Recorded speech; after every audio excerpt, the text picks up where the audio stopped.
Du Fu, climbing high. Sharp wind, towering sky, apes howling mournfully. Untouched island, white sand, birds flying in circles. Infinite forest, bleakly shedding leaf after leaf. Inexhaustible river, rolling on, wave after wave.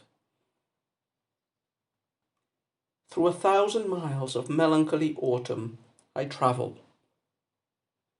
Carrying 100 years of sickness, I climb this terrace alone. Hardship and bitter regret have frosted my temples. And what torments me most? Giving up wine. So we continue with Du Fu's poems. Now, the one we have just read today, Climbing High, is, as opposed to the poems we've been reading up to now, this is a more generic one. So this one fits into a subtype or category that we've encountered a lot, in which the title already explicitly underscores.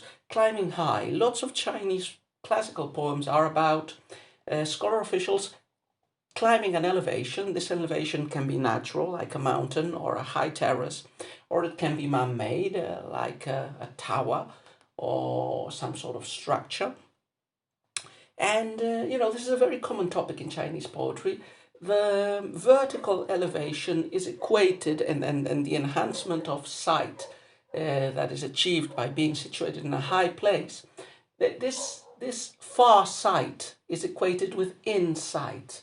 So being in a high position, the poet, scholar, official not only can see the landscape, he can also see beyond the trappings, the illusions of everyday life and of limited knowledge.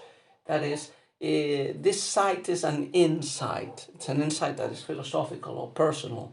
So a lot of these poems about climbing mountains or towers generally include the poet getting on top and ending up the poem with some philosophical meditation about reality, the passage of time, the worthlessness of petty pursuits and petty feelings, and so on and so forth. So this poem doesn't exactly fit the bill in that respect. So it's a climbing on high poem. It's not clear what structure is the one that is being climbed. It seems to be a terrace from line 6. But it includes many other overtones and connections with other genres in the poem.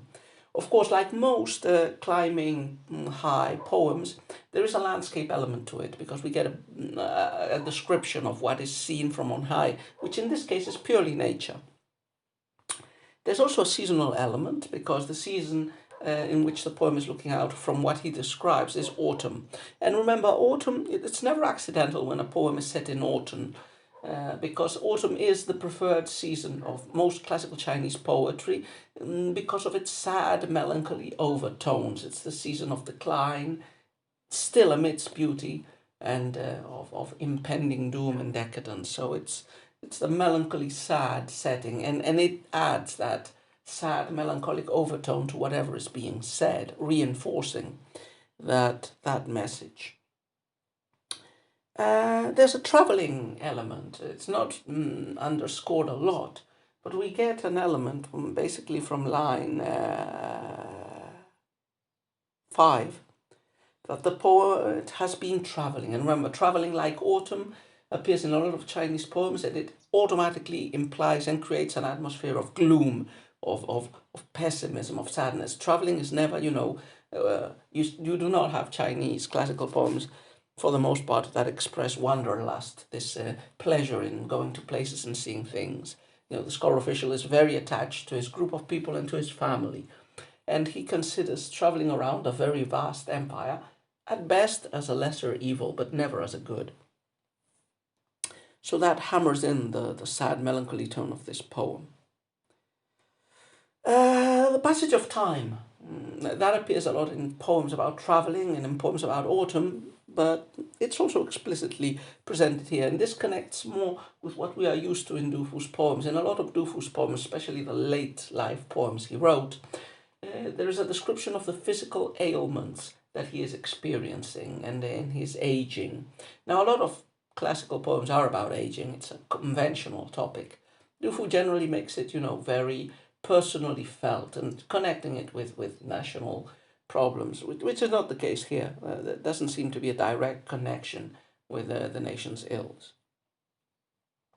And there is a Bacchic element in the last line, which feels slightly out of tone again with Du Fu's image as the impeccable Confucian scholar official.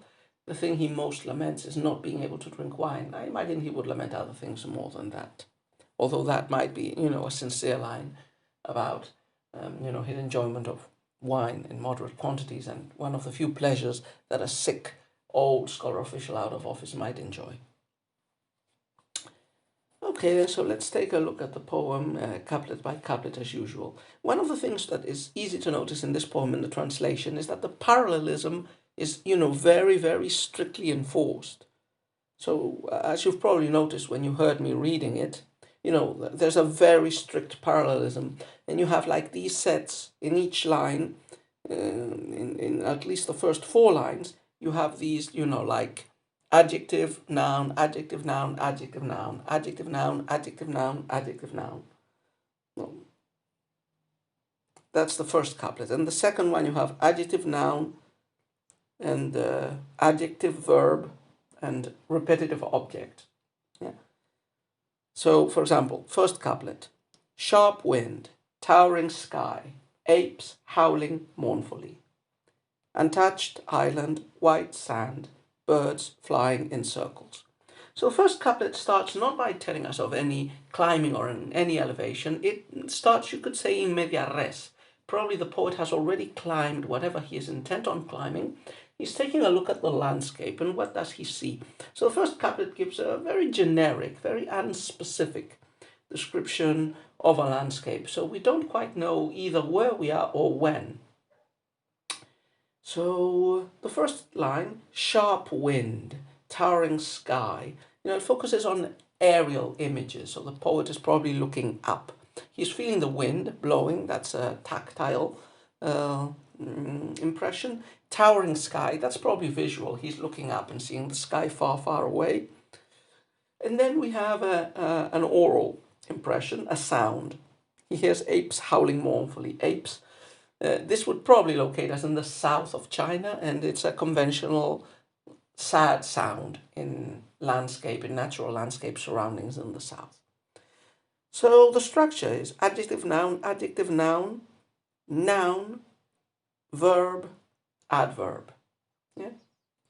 And the first one and the last one, that is the noun, verb, adverb, it connects with an animal. So first we have 2 natural elements that are described with an adjective, the wind and the sky, and then we have an animal.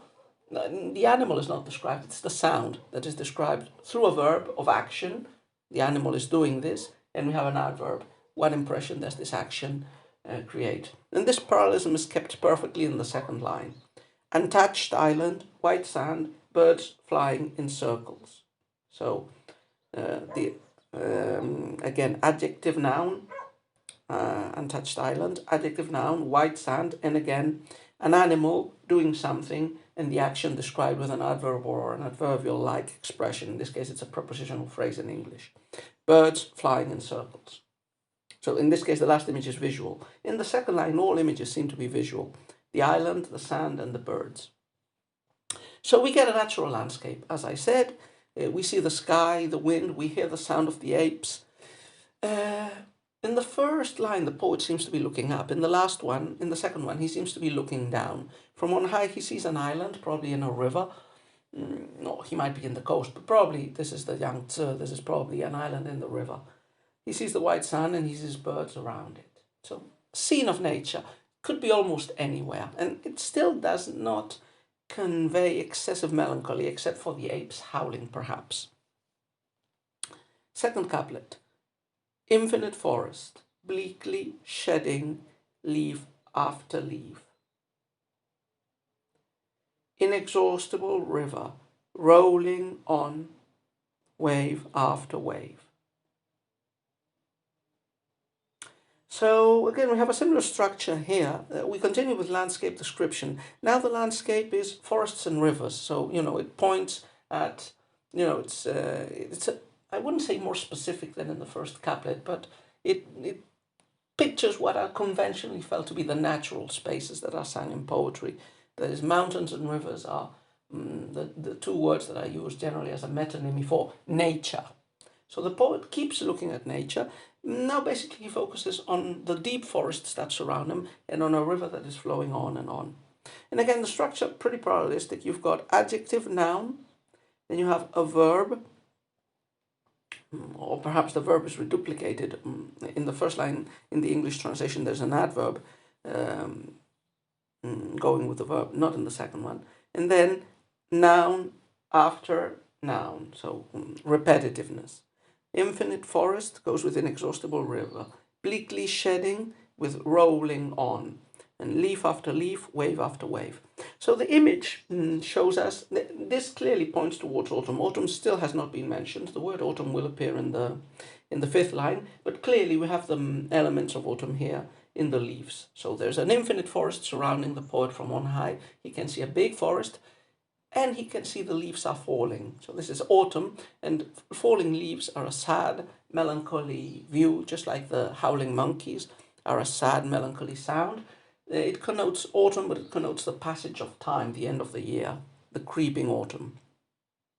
And the river does the same thing, in fact. So there is a river that is being seen, it's inexhaustible. So rivers never empty, however much water they carry. But the movement of the river, the rolling of wave after wave, again denotes the passage of time. Time flows inexorably and unstoppably for everything, for everybody, including the poet. So there is we're grounding, we're creating this background of sad, melancholy thoughts in autumn. And this is painted in nature, but it's very evidently representing the thoughts and the feelings of the poet, who is probably going to lament the passage of time in his old age in the concluding couplets of the poem. Third couplet. Through 1,000 miles of melancholy autumn I travel. Carrying 100 years of sickness, I climb this terrace alone. So the third couplet pushes us from this background of descriptive nature, which is supposed to create the feelings as a prelude or as an introduction to what the poet himself is feeling. We get what the poem is feeling in the third couplet. The focus shifts into the person of the poetic persona himself. So the poet is a traveller, and he's a sick traveller, and he has just climbed a terrace. That is what the couplet insists. There are images of long distancing. 1,000 miles of melancholy autumn, the poet is travelling. So the poet is travelling in autumn, carrying 100 years of sickness. Probably 100 years is an exaggeration because Du Fu didn't live that long, but he was pretty old for Tang Dynasty standards, probably at the time of writing this poem, and he had been sick for a pretty long while. So after travelling, he doesn't say so, but with his family, for a very long distance in autumn, feeling the autumn sadness, the melancholy of the traveller, now he climbs this terrace alone, probably with lots of difficulties because he's feeling sick and ill. So this sad, sentimental image of a sick old man climbing a terrace after a long previous wandering all through autumn, seeing the autumn sights, feeling the autumn sadness. And finally, the conclusion, as usual, it moves away from the descriptive. The previous three couplets, including the previous one, it's basically narrative or descriptive. The last couplet, as usual, is philosophical, and it sums up what can be gleaned, what can be learned from what has been seen and what has been done by the poet in this moment of epiphany, if you wish, at the top of this terrace, feeling old, sad, melancholy, feeling autumn creeping in and mixing with himself. Hardship and bitter regret have frosted my temples. And what torments me most? Giving up wine. So all these hardships have eroded me. The poet is like a rock eroded by the elements. His temples are white. He's got white or grey hair.